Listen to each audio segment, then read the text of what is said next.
So the numbers are in on the arbitration hearing and the filings for Samsonov and the Leafs. The team filing at 2.4 mil, Samsonov filing at 4.9 mil. Once again, the hearing is scheduled for Friday, Rosie.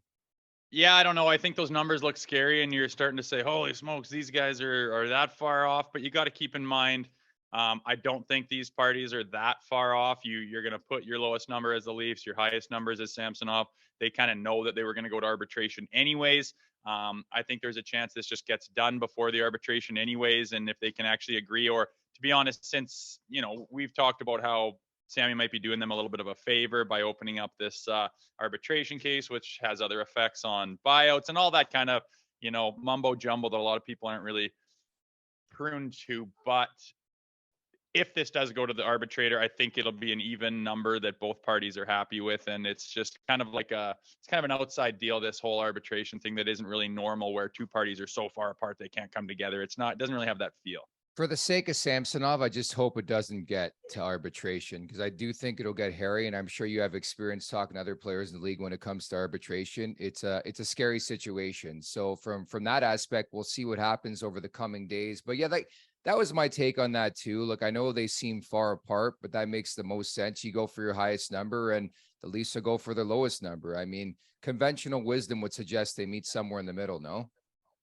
Yeah, I would think so. And maybe they do go to the arbitrator and both sides just know where it's going to be. It's going to be right in the middle of those two, initial numbers. And they both know that it's going to be at the middle, and both teams are probably happy with that number right in the middle of those two things. And I think you got to keep that in mind and understand that this is a different kind of ARB case. It's not the typical case where the one player is not happy and wants more, and they're saying you're not worth this, we're not qualifying. It's not like that. It's not an arduous situation, and I think it'll go smoothly, and hopefully we're right on that fact too. I would love to be a fly on the wall in an arbitration case. Like, what do they say to a player? Like, you're a piece of shit. You're not this good.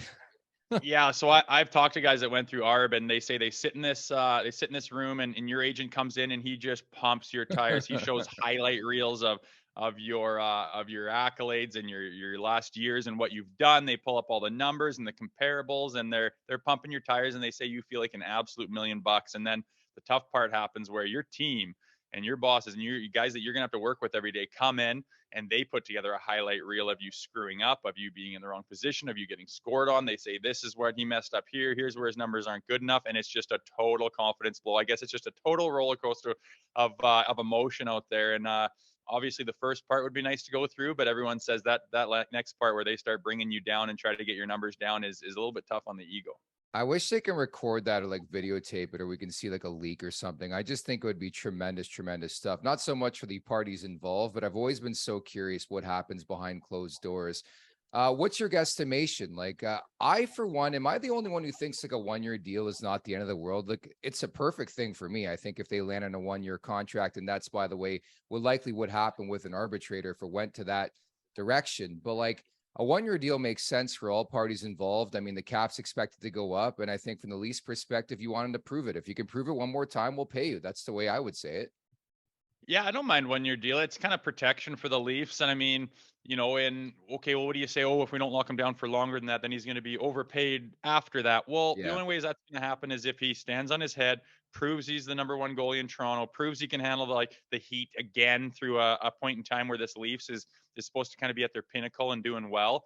So I think that if that happens, then all things are good. Then pay the man, more money. The cap's going up, like you said. And if that does happen, then we're still in a great position. We're exactly where we want to be with a goaltender who's proven himself. So I don't mind a 1 year deal. And if some disaster happens or it doesn't work out or whatever the case may be where, it's not going well, then you're not tied to him anymore. And you don't have to be in a position that lots of teams are where you're stuck with a contract you don't want.